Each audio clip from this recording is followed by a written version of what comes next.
Hello there, and welcome to the tour of the Freshman Class Transporter, the 21st vehicle in my Wimpomania line of vehicles, and the 4th of the Wimpomania segment ships.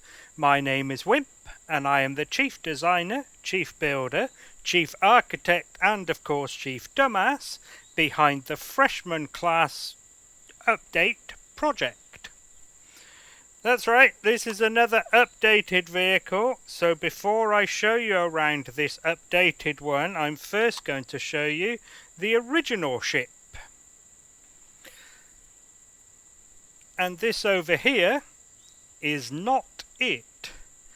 So, you may have seen behind it there is a miniature one. This is the Probationer class. And this is not it either. However, in the tour of this, I do talk about the original because that is based on the same original as this was. So, in a game called StarMade, I built a ship. Oh, and by the way, StarMade, for anyone who has never seen it, if anyone has ever referred to Empyrion as Minecraft in space has never played StarMade, because that is so much more like Minecraft than this is. And I built in StarMade a ship that this is based on. It was a big ship called the Stirling class, and it was named after David Stirling, who was the founder of the British SAS, because at the time I was in an online gaming clan called the 22 SAS. We were based on the SAS, loosely. And so I built this ship in StarMade, and I called it the Stirling class, and it was pre anything that I then considered to be a Wimpomania style of ship. Now, where these pods are on this Innovator class here, there, and the one I just pointed out on the side, and the other one there, in StarMade, the way you use turrets is you built a very small ship, and you added an AI block to it. You then docked that very small ship onto the side of a bigger ship. You dock it to a docking block, and then you tell the AI block on that very small ship that you are a turret. And then that very small ship docked to the side of the bigger ship then acts like a turret. And the Stirling class had 3 big turrets on it in the same place as these pods are. Now I did a weapons turret that was obviously lasers. It might not have been obvious that it was lasers. It was obvious it was weapons, but it was lasers. And then I also did the same turret again, but instead of weapon lasers, I then used drill lasers, mining lasers. The only thing is, so I did 3 of each because it had 3 turret hardpoints, but you could only fit 3 on at any one time. And I wanted something to carry around the extra turrets that weren't being used on the Stirling class, and that's where the original of this design came in, with this flat top design. And that was where the extra turrets stopped when they were being carried around.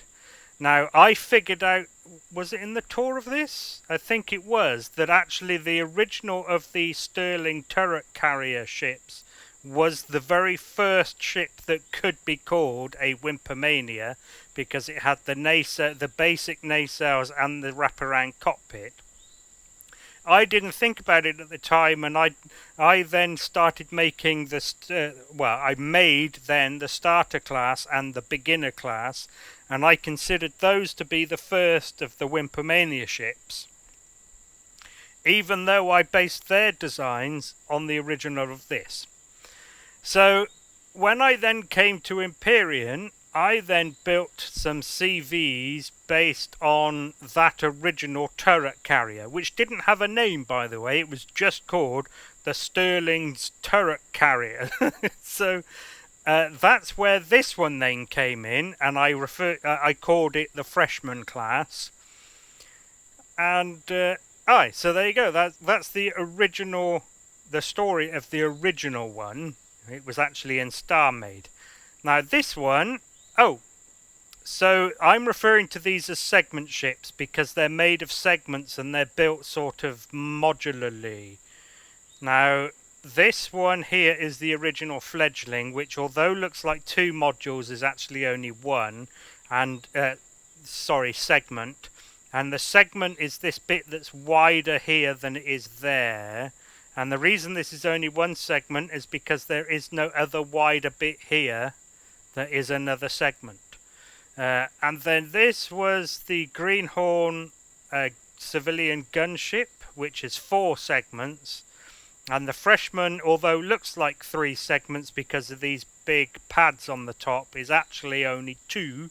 Because yet again, it only goes wide at 2 places, and then the front bit is just carried on from what is I consider to be the connectors that connects the segments together. Obviously, these are 2 blocks thinner than the segments, but here I then just carried on that shape forward and made it the cockpit.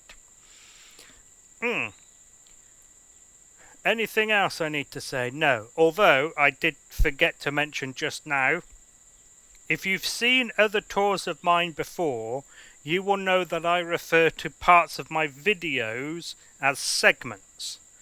But because these are segment ships, I'm referring to the parts of the ships as segments as well. So for clarity, in the video tours for the segment ships, I will be referring to the parts of the video as sections instead.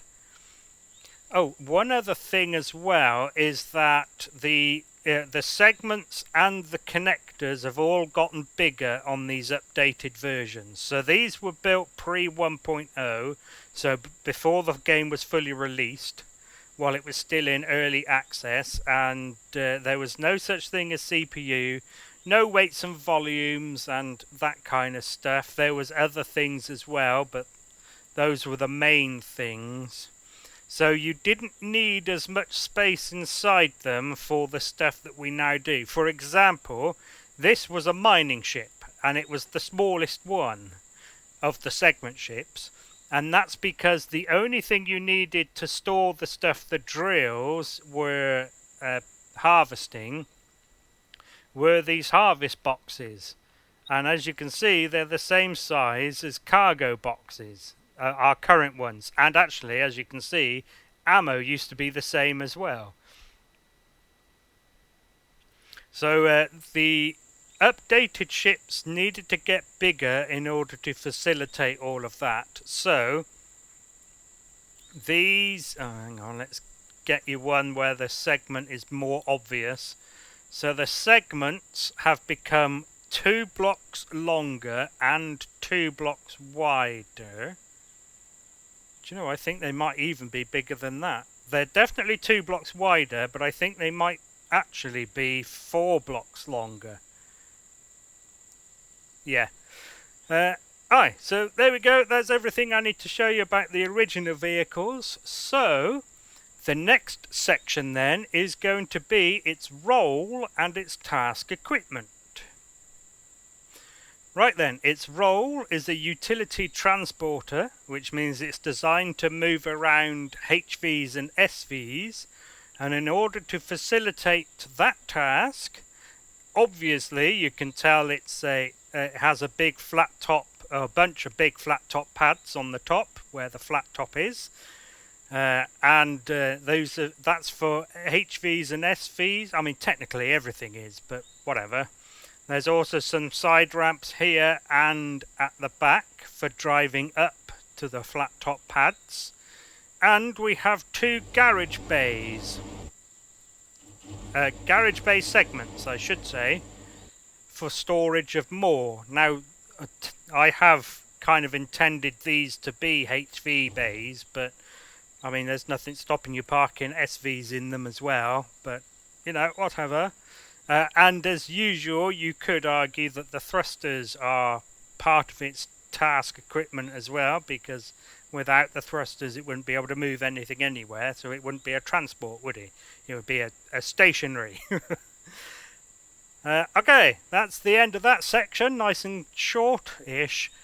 So the next section is going to be its propulsion, handling and lift capacity. Okay, its propulsion then, starting with its forward thrust like I normally do. So it has 4 small jet thrusters, 2 on the back of each nacelle, as well as 2 on the back of each nacelle, medium thruster. Braking and reverse, it is exactly the same. Shh. I'm going to turn signals off. I'm sure I will forget that I have done, but there you go. As for descent, so she has 8 small thrusters, 2 in the top of each nacelle, and then 2 at the 2 on each side at the front, in these what I call thruster rings here, that are called thruster rings because they're sort of rings full of thrusters. Alright, lateral we have 6 medium and 2 small thrusters. There are 4 in the side of each nacelle, mediums, 2 mediums and 2 small as part of the thruster rings. And I don't know why I'm over the dark side of that ship. And as for lift, we have 12 medium thrusters. There are 2 on each side in the thruster rings, so 1 on each side in each ring.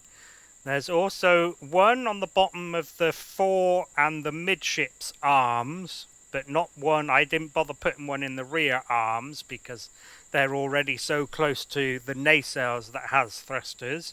And there's 2 in the bottom of each thruster. Thruster nacelle. There we go. You can probably notice there are some that aren't on. Those are set to the max lift function, and its max lift has 4 medium thrusters and, where is it? Right at the frontish.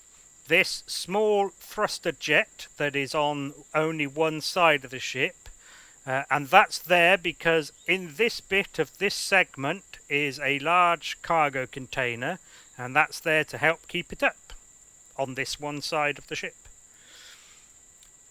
Right then, its mobility. Starting with its manoeuvrability, it'll accelerate forwards at 49 meters per second squared. Obviously reverse is the same, it's the same number of the same type of thrusters. Laterally, it'll do 39. Descent, it'll do 129. Just because, 39, 49, 129. I wanted a 129. And then ascent is 68. One shy. And that's with max lift off. So with max lift on, the ascent will go from 68 to 97. As for its agility, it'll yaw at 28 degrees per second, pitch at 19 and roll at 73. With max lift off. With max lift on, the 19 pitch goes to 26 and the 73 roll goes to 92. As for lift capacity, so with max lift off, she can operate in up to 6.9 G, and with max lift on, she can lift 7.3 kilotons in 4G, and the ship itself weighs just shy of 3 kilotons. So you will be able to lift about 4.3 kilotons over herself in 4G. Right, that'll be the end of that section. So the next section is going to be its power, fuel and air. So like normal with my tours, I'm going to tell you about this stuff now and then show you where it is later on, unless of course I forget. So power, she has 4 large tier 1 generators. Fuel, she has 16 medium tier 1, I think they actually call them, and 2 smalls. Oh, it's tier 2s, tier 1s are the smalls. But either way, that's what I refer to as medium, because that's a small and that's a large. In my opinion, I mean, they are, but they're not called it. As for air, Oh, sorry, and she has a pentaxi tank. That's fuel as well. It's just fuel of a different type, but it is fuel. Air, she has 14 small O2 tanks, 9 ventilators, 4 O2 stations, and she is fully compartmentalized. So if she has 4 segments, that also means 3 connectors and a cockpit, so 8 in total. She should have 8 compartments. Aye. Right, that'll be the end of that segment. So the next segment is going to be its weapons, defences and construction. Okie dokie, weapons. So she is fairly lightly armed. She only comes with 6 sentry turrets. And the sentry turrets are set up to what I consider to be my point defense configuration. So they will target NPCs and drones as well as the weaponry of small vessels. Of course, that's just how they come from the factory. That doesn't mean you have to leave it like that, of course. Defenses. So she doesn't have a shield and she's very, very lightly armoured. The only real armour is in the back here protecting the core.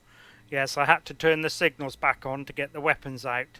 So, around the core, on 5 of the 6 sides, we have a hardened steel block. The 6th is obviously made up by that wireless connector there.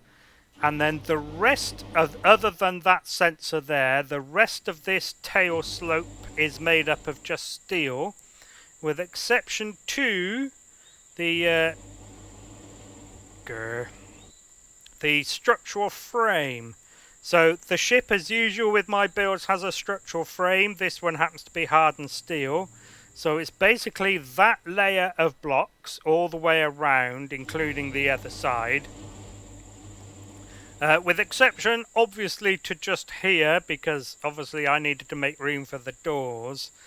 But the very outer edge of the top pads is also hardened steel frame. The hardened steel frame also goes from top to bottom at the fore and aft of each segment, as well as side to side at the same place, the front and back of each segment. And generally speaking, that's it. The rest is steel, and with exception to a little bit of carbon composite, but most of the carbon composite is these illuminated orientation panels here. The glass is of course normal windows and not heavy or armoured.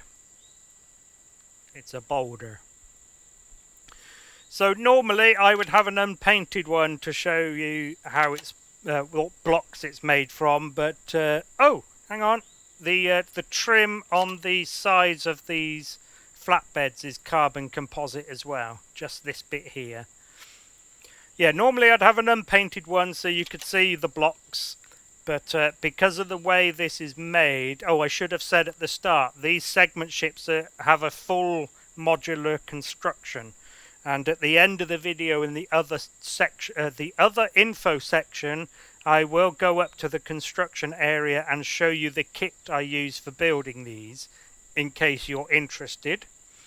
But because the bits I build the ships of are all pre-painted, in order to show an unpainted one, I would have to spend time going around pointing at every single texture and colour variation around the entire ship.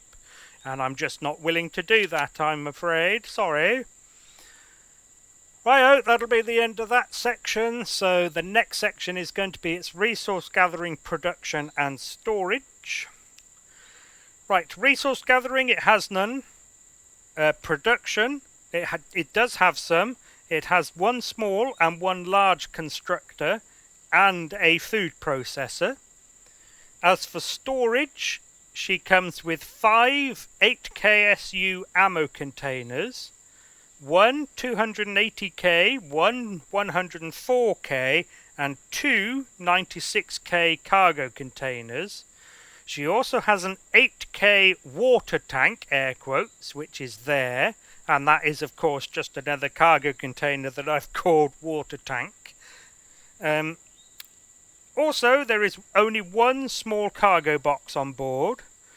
There is also 4 armour lockers, 1 large fridge and 3 miscellaneous storages. So in a bit we will see that on top of the medic stations there's a like pretend med gel tank that I've stuck there. It's that kind of thing. Oh, and a closet in the bedroom. So it's those is miscellaneous.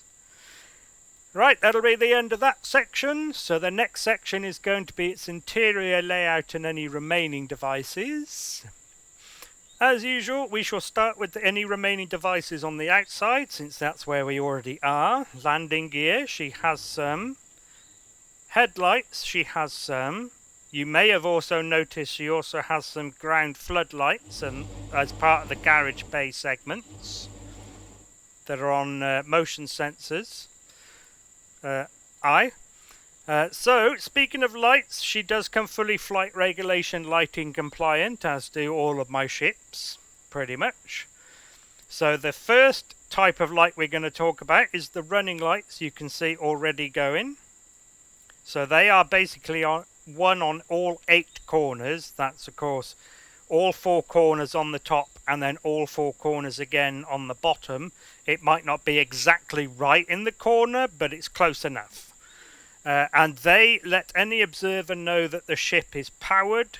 I have been trying to get into the habit of telling this story now. While I'm up in the at the construction area building a new ship, I will quite often turn on a ship that I've already finished in order to copy and paste a LCD from an older ship to a newer ship.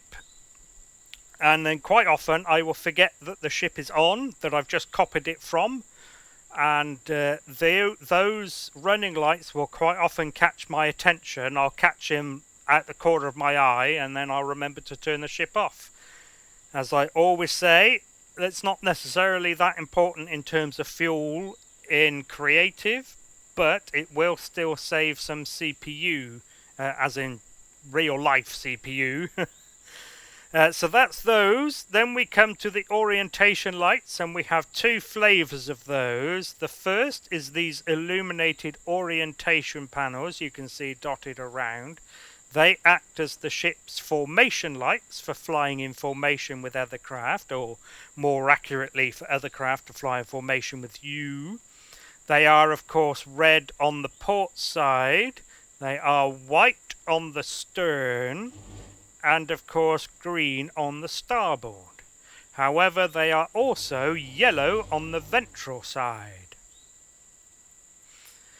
Then there is the navigation lights, and they are supposed to inform any observer, and again I will show you these turned on later on. I'm just going to talk about them now. But these show any observer the orientation or direction of travel of the ship. Some could argue that the illuminated orientation panels do that, but nav lights are realistic. So we again have red on the port side, and white on the stern, and green on the starboard. However, not yellow on the ventral. Then we have the anti-collision lights, and this again comes in 2 flavours. These come in 2 flavours. The first is the anti-collision beacons. So they are the flashing red lights you will see on the top and bottom of planes. So my ships have red flashing lights on top. There's one on the top of each nacelle, and then one on the top of the fore and midships arms. But unlike real life aircraft, there are yellow ones on the bottom that also flash. Now, I'm going to tell the NASA story again. So in real life, NASA has yellow nav lights on the bottom of their craft, but they don't, as far as I understand, have any anti-collision lights at all, because no one is going to be near the things when the engine... Oh, I should say, that the anti-collision beacons come on if you use this main propulsion switch, and that is to let any observer know that the thrusters are powered so the ship could move at any moment. going back to the NASA craft, no one's going to be near the thing when their engines are powered in order to have to be told with a light that the thing might move at any moment. Either they're going to be nowhere near the launch pad because big fireball, and they're also not going to be anywhere near it when it's in motion because it's now up in space. Only the beginning part of space, not like I was going to say real space like we fly around in, except it's not real, is it? It's virtual, but whatever.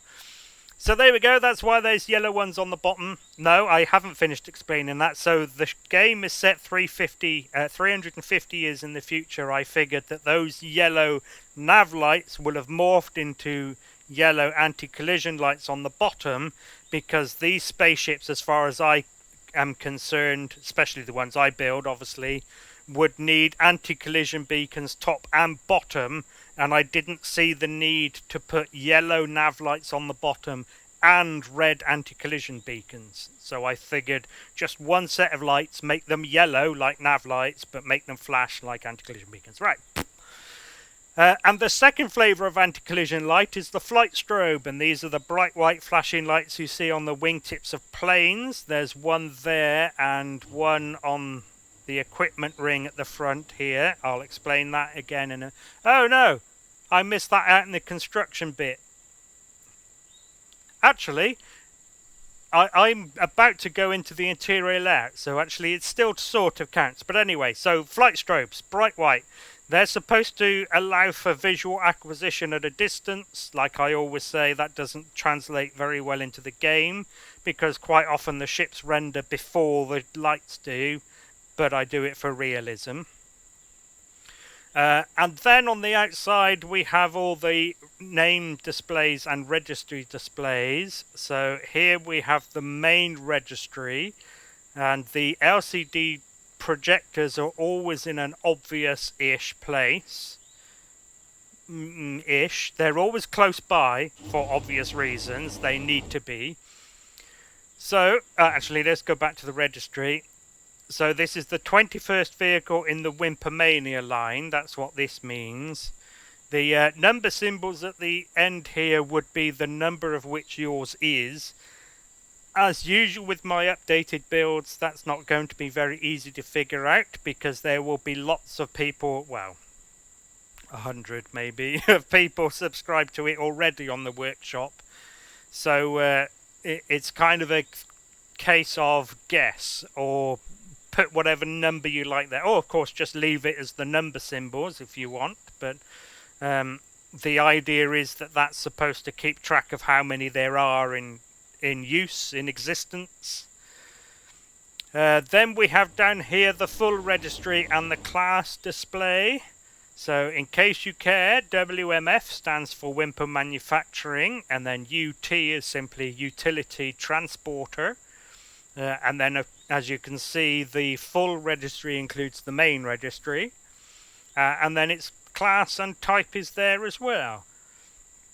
So the type here is always like a colloquial version, and then the bit that's part of the registry is always the official term that would be recorded with whatever organization or government body controls, you know, spaceships in the future.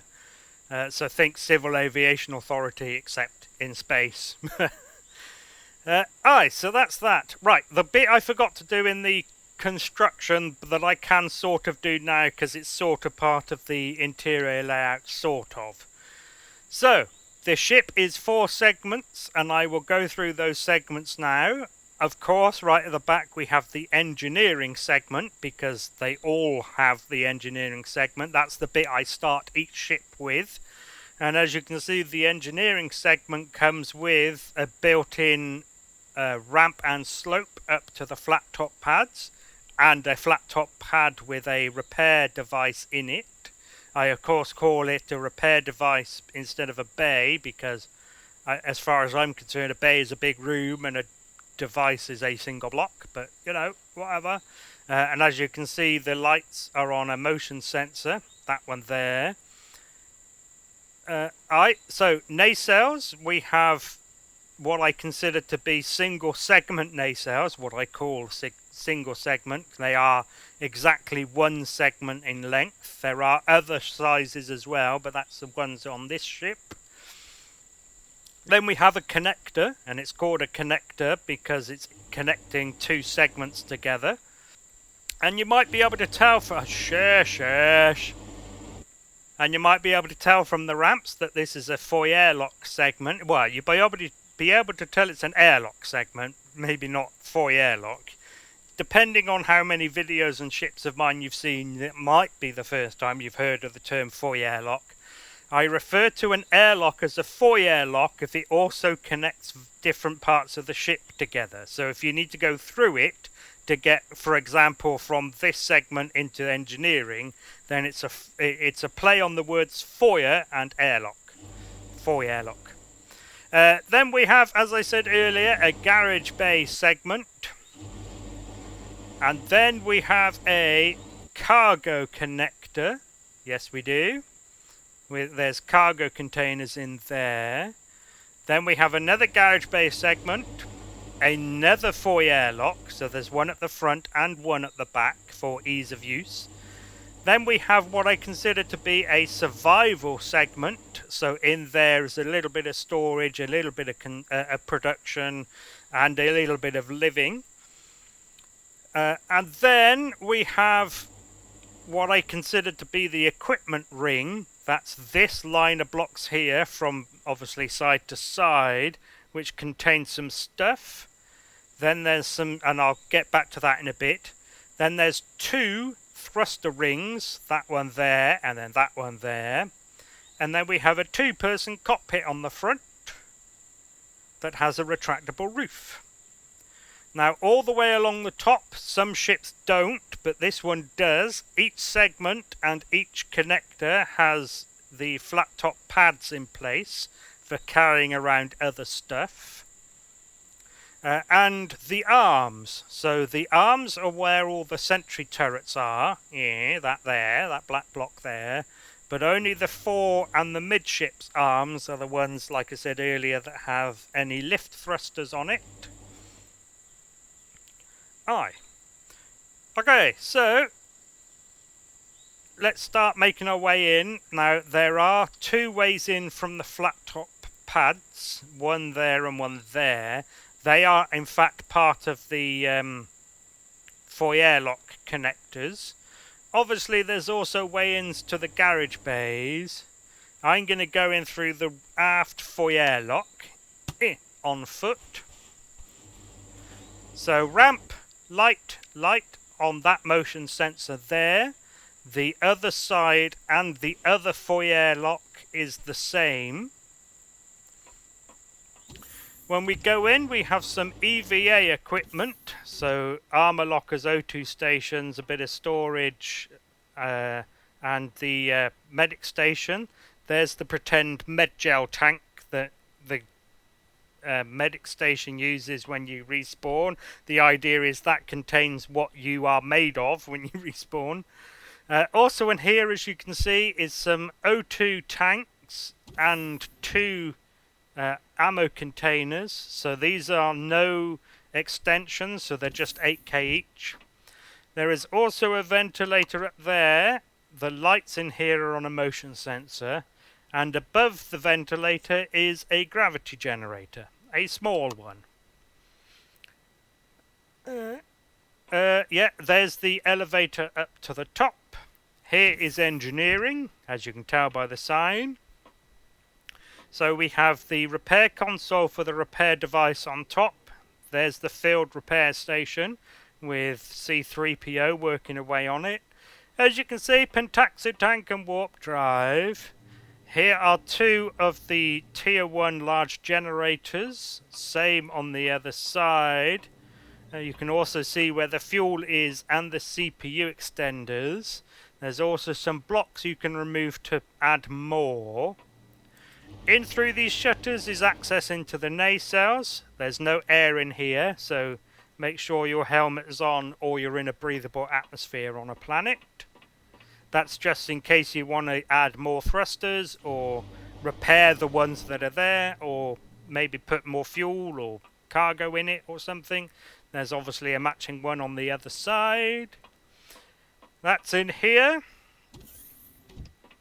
Moving forward, we have a garage bay. Nothing too exciting to point out in here, other than the doors and the ramps are all on motion sensors. And that's all of them.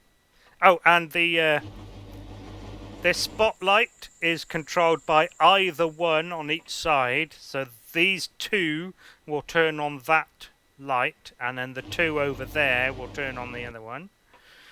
Here we have the cargo connector that has the two 96 KSU cargo containers. It also has another ammo controller up there, and above that ventilator is another of the small grav generators. In fact, other than the one in the equipment ring, each of the connectors has a gravity generator and ammo. Oh, and O2 as well, actually. No, on this one I changed the O2 for fuel because there was too much O2 on the ship. So in this connector there is fuel instead of O2, but the others it's O2. Another garage bay for storing a HV.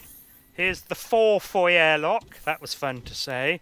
The only difference in here to the other one is that there's a teleporter here on that motion sensor instead of just a... oh, what do they call it? Well, whatever. That little storage box thing. Oh, and obviously above the ventilator is another small gravity generator. Here we have the survival segment. Here is the 280k SU cargo container. Here is the 104. Here is the constructors. I'm pretty sure they both take out of this one, and this is the input for them both, and that's the output for them both. Armor and weapons repair station. And then over here we have a little bit of living, so I consider this to be a bit of a lounge. That is what I refer to as a long-range communications panel, so that you can phone home. Who are you going to call?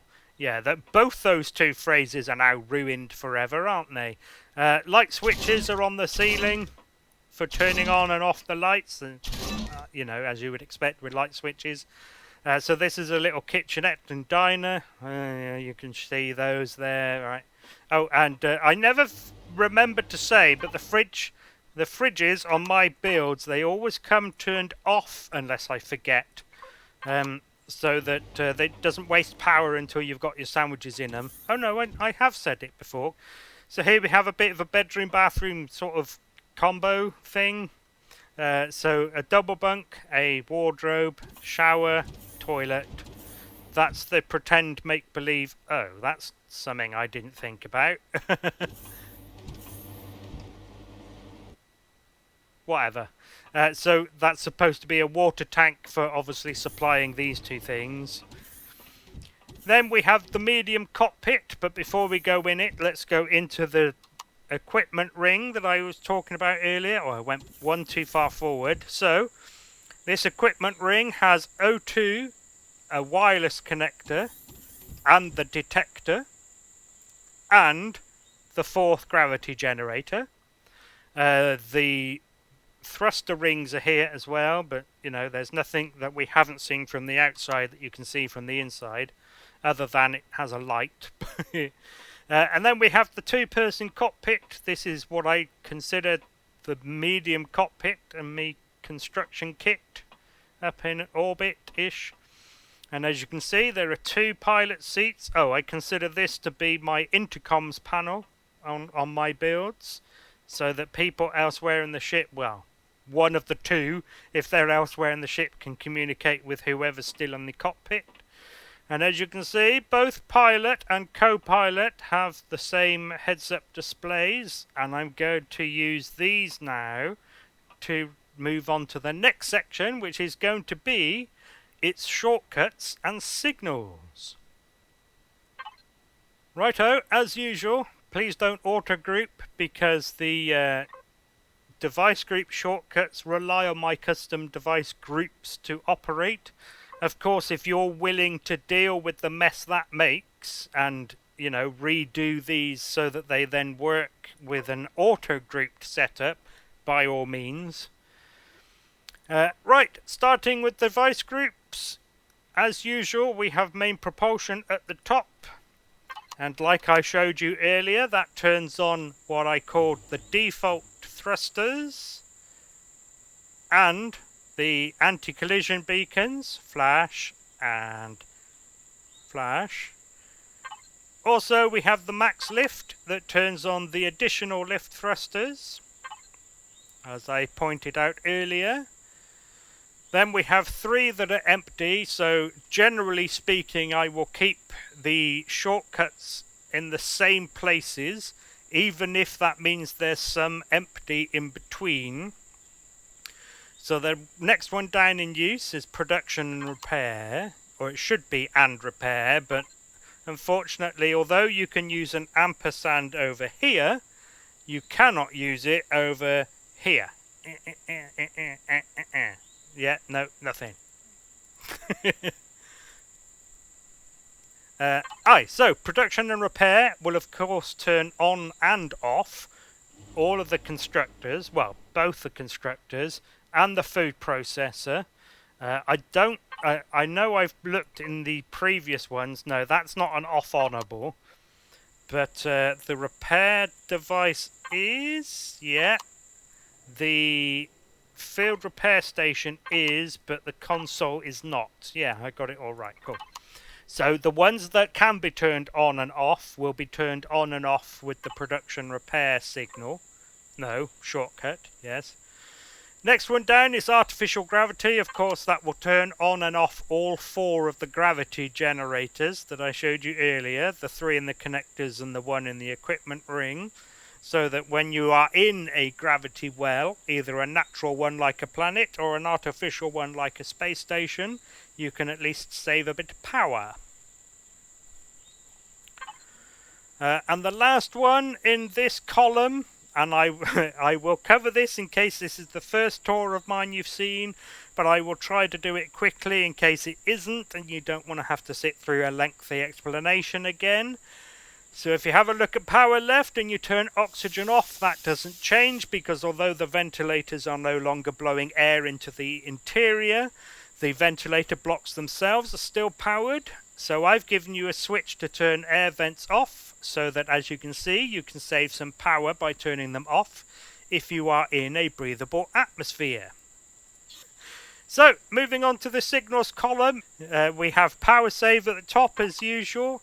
So there is a sign, a HUD on the in the cockpit that explains what that does. It's at the bottom of this one. But basically it'll turn on, or turning the power save on will turn off all of the motion sensors and levers, except for the ones that allow you to drive HVs up onto or into the ship. I've left those off the power save so that you don't have to get out of your HV, operate these manually, get back in, drive in, get back out, operate them manually, and then go about your day. It'll also do all of the LCD displays, whether that be the HUDs in the cockpit or the name and registry displays on the outside. And it'll also do all of the Wi-Fi blocks, all of them, all 2 of them. So the one back here and the one at the front in the equipment ring that I showed you earlier. Alright, so that's those. Next one down is weapons. That will of course turn on and off all of the sentry turrets on the arms. So next one down is empty. The next 2 down are covered together, nav lights and flight strobes. Well, I pointed them out earlier, so here you can see them on. Let's go to the other side where it's not going to be quite so bright from the star. So as you can see, green on the starboard side, white on the stern, and you did just see the red one on the port as well. And there's the bright white flashy flight strobes, that bright white with the flash. Okay, next one down is headlights. So this one is slightly different because some of the entry and exit points also have spotlight blocks. So the headlights turn on the headlights with the spotlight blocks on the front, so these do point forward, not diagonally. Ordinarily, I would then explain it so that if you get out the ship and notice you've left them on, you've got a way to turn them off. But it also gives you a way to turn them on without turning on all of the ones on the sides and the back as well. Okay, and then finally we have closed hatches. So there aren't many hatches on this ship. In fact, there's only 2, and they're both internal. And it's the ones used to get into the thruster nacelles. These are nacelle access hatches. If you accidentally leave one open and you can't be bothered to walk over to it, flick the switch and it'll close, and it'll only close them, it won't open them again. Cool.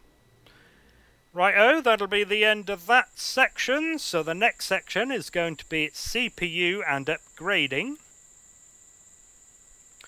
Right, I'm going to show these again in case you're skipping around in the video. The core block is in the stern slope, under the slope, in the stern. And again, it's surrounded by one block of hardened steel on each side and then steel everywhere else. The CPU extenders are, of course, in engineering, and as you saw earlier, they are tier 3s. In terms of usage, it uses just under 780,000 of the 1.5 million you are allowed, so there is plenty of room to play with. But in terms of upgrading, there isn't really much in the way of an upgrade path that's built into the ship. Obviously, there's the spaces in the nacelles that I've already shown you, but with the ship not having any shields, you might not want to put anything in there. If you want to add shields, there is definitely CPU for it. You might want to add some more power generators if you add a shield. And if I remember right, I have left you, yes, I have a device group for it. I would recommend using up half or one of the garage bays if you want to add a shield. That will mean, of course, you can carry less ground vehicles around. But if you prefer a shield, then, you know, by all means. Everything else is not really, there's not really much you can do. Oh, as I always say, feel free to slap extra turrets onto the ship where you can find space. For example, you could maybe get another sentry turret there. You could maybe put some full-size turrets on top. This space, for example, is suspiciously the right size for a non-retractable turret to sit on top of, assuming, of course, you remove the railings. Aye. So there we go. I think that's everything I need to talk about there. So that'll be the end of that section, and the next and last section is going to be any other info. Right, so with this ship I have not given you a choice of primary colours, so I don't need to cover that, even though I just did. I am going to talk about, as usual, my damage texture.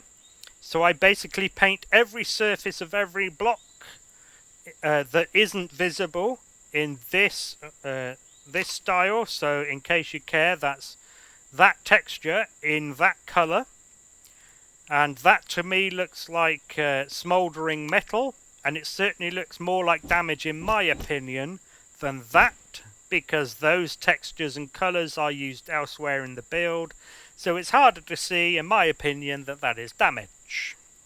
That's why I do that. Okay, naming convention of my Wimpomania ships. I always cover it just in case it's the, you know, again, a first for someone.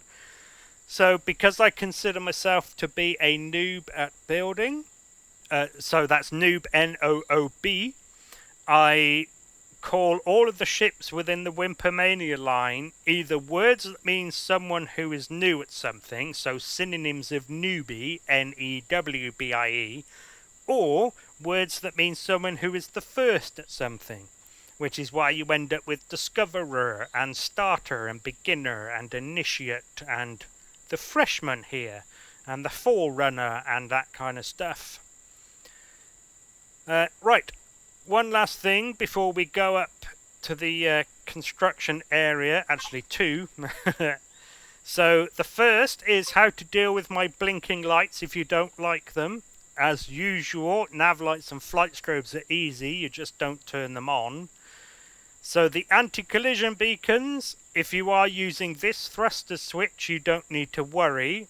But if you are using the main propulsion switch because you want to leave the max lift thrusters off when you don't actually need them, and you don't like the anti-collision beacons coming on, you go to devices, you scroll all the way to the bottom and look for the reg lights prefix, and you're looking for anti-collision. If they are on because the main propulsion is on, you flick the activate switch, or active switch, so that they're not active, and then you remove the shortcut there. And then they will never come on again. And the running lights are slightly easier because they are always on, so just turn them off with the active switch again there. There is no shortcut, so don't worry about that. One last thing to do before I go and show you the kit if you are interested in seeing it, and that is of course to update to the workshop.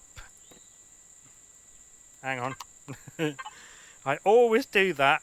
I Alt F2 to create a new blueprint rather than F2 to access the existing ones. Duh. So let's update. As usual, leave it private so I can do the screenshots and the description. Oh, one thing I wanted to point out earlier, and hooray, it's done it. So original freshman. So I did mention that the segments are bigger. So the other thing as well is, like I said, this you could consider to be a 3-segment if you counted the pads. I've turned the freshman into a 4-segment ship, and the segments are bigger. The connectors between them are bigger. In fact, I don't think I said earlier, but they're 1 block longer and 2 blocks wider. On top of that, so the equipment ring and the thruster rings are added. So one of the things that wasn't part of the game when this was originally built is the thrusters providing roll, pitch and yaw. They didn't do that at the time, which is why newer ships, especially my updated ships, I've tried to get thrusters near the front for its roll and pitch. Yaw and pitch, I should say. But on top of that, on top of those being on the front, there's also the cockpit is stuck on the front and not just a part of the segment, even though it's not of this. So yeah, the new freshman is like twice as long. Oh, hang on. I didn't point. Yeah, I looked at them for a second and then moved away. So the nameplates. Again, they are close by, the projectors. Feel free to rename the ship. You can do so in the control panel as well. So if you want to name your ship Megaforce, for example, please feel free. In case you care, ISV simply stands for Interstellar Vessel. So a vessel that travels interstellarly in between stellar objects, between stars. Okay. Righto, let's go have a look at the kit then, in case you are interested. Okay, and here is the ship kit that I'm using to build all of these segment ships, and as you can see, it's a bit of a mess. Yeah, I wasn't sure how much fuel it had left. Right, I'm going to run through these quickly. So I start always with the stern, as I did say when I was talking about the segments it was made from. Here's the engineering segment that has the built-in ramp and pad. Here it is again over here as part of the full kit. I'm going to do the thrusters first this time. So here's the single segment thruster nacelle that the freshman has, among others. And then we have what I consider to be the double long thruster nacelle. And that is because it is 2 segments long, plus the connector that would go in between them. And then this one is a double long, double wide nacelle. So it's the same length as that one, but twice as wide, as you can see. Right. Let's do the connectors then next. So here is the foyer lock.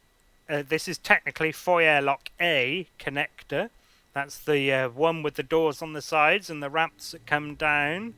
The equipment and the teleporter. And of course the stuff in the top. Then we have a medical connector with medical devices, a pretend patient bed and ablutions for the patient. Again with the stuff in the ceiling, except I didn't think it was right to have ammo in a medical connector, so I got rid of the ammo and just put in cargo boxes. Otherwise it's the same. So this one here is a production connector. So as you can see, a small and a large constructor, the small arms and armor repair station, a box, a intercom panel, and a small cargo container. Then we have a habitation connector that's just a living space, very small, place to sleep, a place to ablute in the ablutions, and a place to eat and sit. And then we have a cargo connector, which again is one of the ones on the freshman. So again, there's kind of similar stuff in the top, except I obviously had to move the ammo controllers in order to make room for the cargo containers, but I'm okay with that. Alright, so then we move on to the segments. Actually, I'm going to start up here because we have a blank connector with nothing in it, and a blank segment with, again, nothing in it. And as you can see, like I said earlier, everything here is pre-painted. So the ones that actually have stuff, so we have a garage bay segment.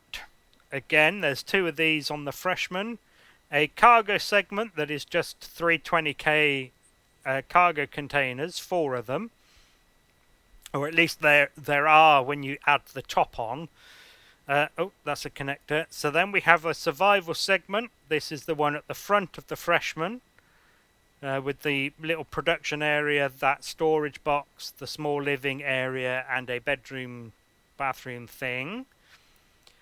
The gunship segment, which is part of the Greenhorn. And actually there's one more segment ship that's coming up that will have this as well, even though it's not technically a gunship, but it will have this. Shield, big ammo, 2 more power generators to help power the shield. And then this is the habitation segment, so this is similar to the survival segment, except there's no production and no storage in here. It's all about living, and as you can see, this one sort of supports a crew of 4, which is why the living area is a bit bigger and more luxurious, as it were. So here's another connector at the front, and this is foyer lock B. So instead of having doors on the side, it has a boarding ramp in the middle, and that is so that when these double long thruster nacelles are at the back of the ship, because that's where mostly the thrusters nacelles are, and I want a foyer lock at the back as well, the doors would lead out into the into the sides of this.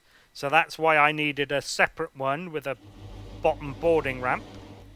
And the last segment is a farm segment, growing plots and a bit of storage for food and seeds and shit. Aye. Right, then we have the tops that go on top of the segments. You may have noticed they were missing some. So here is a flat top pad. Here is a flat top pad with the side loading ramps, which is what the Freshman has. That over there, that is also down on the planet that we were looking at. So this one is sort of a nothing top, a nothing lid, for when I don't want the top of a segment to actually be anything specific. And this is the top of the cargo the cargo segments. And as you saw, it has the other container extensions that take those containers up to 320k. And lastly, we have the cockpits, and there are 4 of them. So this one over here is the smallest. It's a single person, and if you don't count the back wall and the front glass, this cockpit is only 2 blocks long, has one, like I said, one person, and is a similar style to the Frontiersman and the Starter class and the Probationer class of mine. Then we have the medium cockpit, which is 2 person, and as we go up in people, it also goes up in size. So if you again don't count the back wall and the glass at the front, this one is 3 blocks long, and is a similar style to the Pathfinder class, or my Pathfinder class, and my rookie class. No, it's not a class because it's a tank. So the rookie tank and the initiate class shuttle. In fact, this even has the same retractable roof as the Pathfinder class.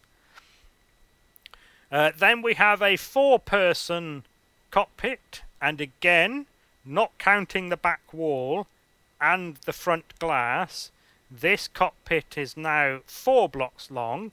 Again, as it increases in people, it increases in size by a block, with exception to the next one. As you can see, 4 people. I can't remember if I said that, but there are 4 people in here. And this one is a similar style to the beginner, the the recruit class, and it's not quite, but it's similar to the innovator. And then we have the gunship cockpit over here. Now this one is only 4 people, but it is 1 block longer again in length. As you can see, compromises had to be made in terms of aesthetics in order to have the functionality of the turrets on it. And this one is in a similar style to the Forerunner and the Plebe and the... Oh, I can never remember the other one. Oh, it nearly came to me. I'm not gonna scroll down. Come on, brain. The Apprentice. Yep. Haha. So there we go. I'm quite pleased with the cockpits, especially because I like the idea of having a different style of cockpit depending on how many people the ship will have. So if we have a look at the current segment ships... Oh, helmet. Oh, it was on.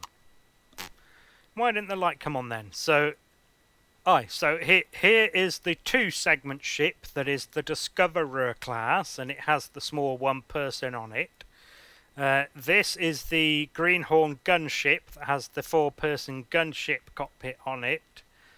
And then the fledgling class miner and now the freshman class are the other 2, and they both have the 2-person medium cockpits on them.